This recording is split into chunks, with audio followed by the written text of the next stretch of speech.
Good morning students. आज का अपना जो टॉपिक है refraction. What is refraction, what is the law of refraction, what is the reason of refraction. In this video we study all this question. सबसे पहले अपने को ये देखना है स्टूडेंट्स, रिफ्रैक्शन है क्या। तो यहां भी कहते हैं when A incident ray is incident on transparent medium after incident which is entered to second medium, in this ray is known to reflected ray which are turned to normal or far away from normal. The incident ray have a angle with normal which is known to incident angle I, and reflected ray have angle R which is known to reflected angle. This ray is known to incident ray. Incident ray is normal, refracted ray. Here I is the incident angle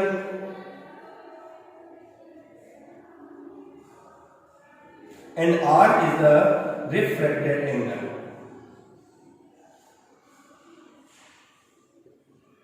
Students, suppose that the incident ray present in medium N1 and goes to second medium, medium 2, which refractive index N2. Then here we get two law of refraction. According to first law, incident ray, refracted ray and normal a lie on a same plane, या आप यूं भी कह सकते हैं incident ray, reflected ray and normal place at A point. इसका मतलब ये है कि इंसिडेंट रे और रिफ्लेक्टेड रे और नॉर्मल तीनों का जो जनरेट पॉइंट बनेगा वो एक ही होगा। ये जो जितनी भी प्रोसेस होगी वो सारी इसी पॉइंट से आपको शो होगी। ठीक है स्टूडेंट्स, तो फर्स्ट लॉ अपने पास बनता है incident ray, reflected ray and normal a lie on a same plane. Second law of refraction is also known to Snell's law, is also known to Snell's law, Snell's law. According to Snell's law, the ratio of incident angle sin I and corresponding to sin R is equal to constant, or which constant is known to corresponding refractive index or absolute refractive index, which denote to N21. Here N21 denote to refractive index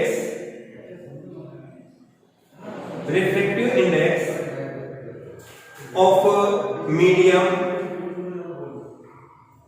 1 corresponding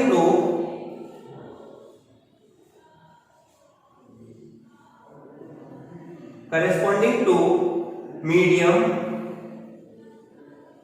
2।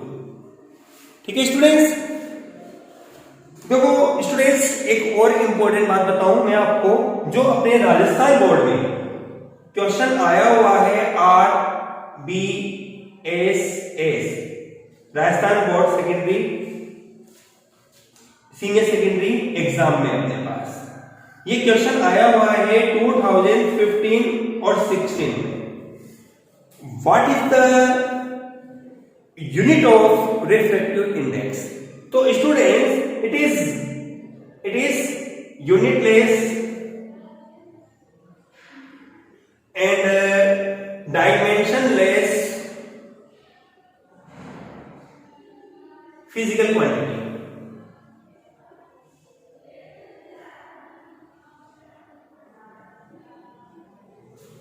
Students again एक और important question आपके पास होता है यहाँ पे, ये भी remark है आपके पास, ध्यान रखिएगा आप इसको भी, ये भी रिमार्क के रूप में चल रहा है आपके पास। रिफ्रैक्टिव इंडेक्स जो है ये इट इज डिपेंड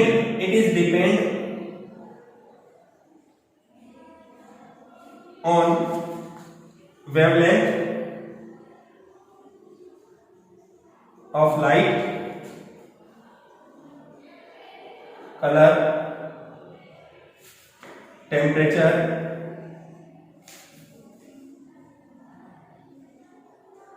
ठीक है students.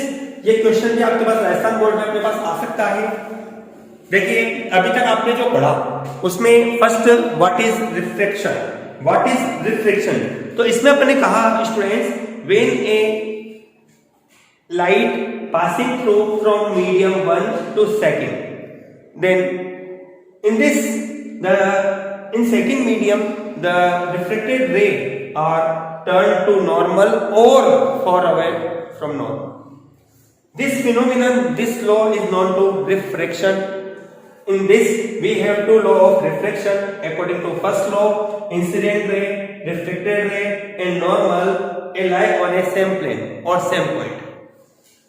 Second law, which also known to Snell's law, according to this law, sin I incident angle, sin I upon sin R is equal to constant, which also known to corresponding refractive index or relative refractive index.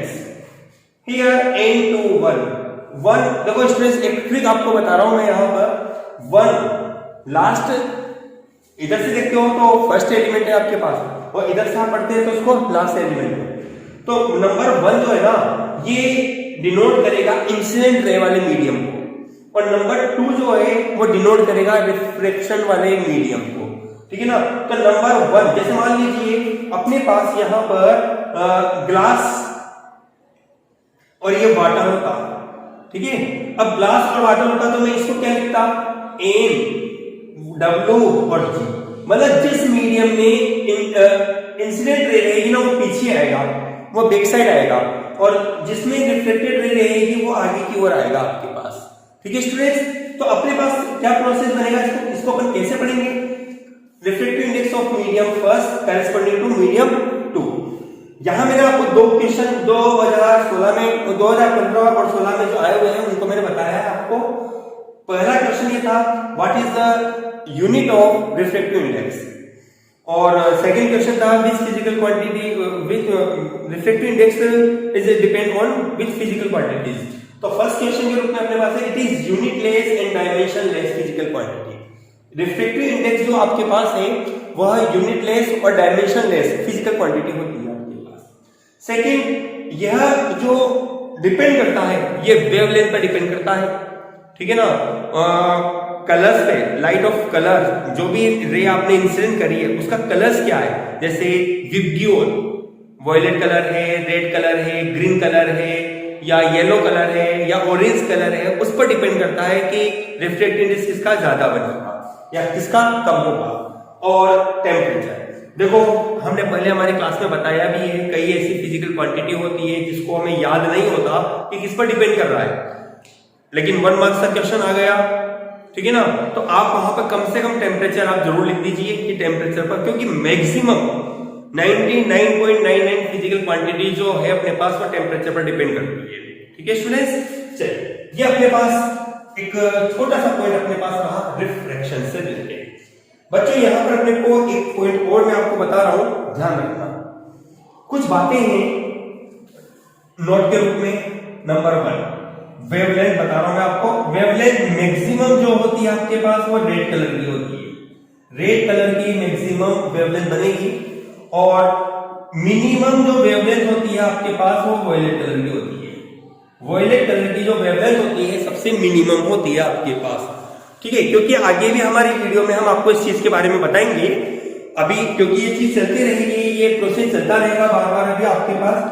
और second सुनिएगा, red colour की wavelength ज्यादा है आपके पास, okay students. Second point एक और ध्यान दीजिएगा, V इसका मैक्सिमम बनेगा। रेड कलर की जो स्पीड होती है वो भी ज्यादा होती है, इसीलिए आपने देखा होगा कि danger sign board colour red colour होता है, ठीक है ना। और वॉयलेट कलर की जो स्पीड होती है वो मिनिमम होती है अपने पास।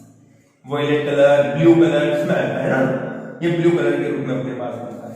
ठीक है स्टूडेंट्स, ये दो बातें मैंने आपको बताई, आगे भी और बताएंगे इस चीज के बारे में, अपने पास आगे भी पॉइंट होंगे। अब जैसे आप कहते होंगे सर रिफ्रैक्टिव इंडेक्स क्या होगा इसका, तो स्टूडेंट्स रिफ्रैक्टिव इंडेक्स बता देते हैं आपको। रेड कलर का जो रिफ्रैक्टिव इंडेक्स होता है ये मिनिमम होता है, ठीक है ना। और वॉयलेट कलर का जो रिफ्रैक्टिव इंडेक्स होता है, रिफ्रैक्टिव इंडेक्स को मैंने एन से डिनोट किया है, ये मैक्सिमम बनेगा। आपको एक ट्रिक में बता देता हूं इसके लिए भी कि जिसकी वेवलेंथ ज्यादा होगी, जिस कलर की वेवलेंथ ज्यादा है उसका रिफ्रैक्टिव इंडेक्स कम होगा, ठीक है। और जिसकी वेवलेंथ कम होगी उसका रिफ्रैक्टिव इंडेक्स क्या होगा, ज्यादा बनेगा। ठीक है स्टूडेंट्स, आज जो हमने पढ़ा है, आज जो हमने स्टडी की है, इसके नोट्स आपको प्रोवाइड करा दिए गए हैं, ठीक है। आप इसको अपनी फेयर कॉपी में नोट करिए और इसको देखिए। और जैसा कि मैंने आपसे कहा है, वीडियो को देखकर आप कम से कम एक कमेंट अवश्य करिए ताकि आपकी उपस्थिति हमें भी दर्ज होती रहे। ठीक है स्टूडेंट्स, थैंक यू।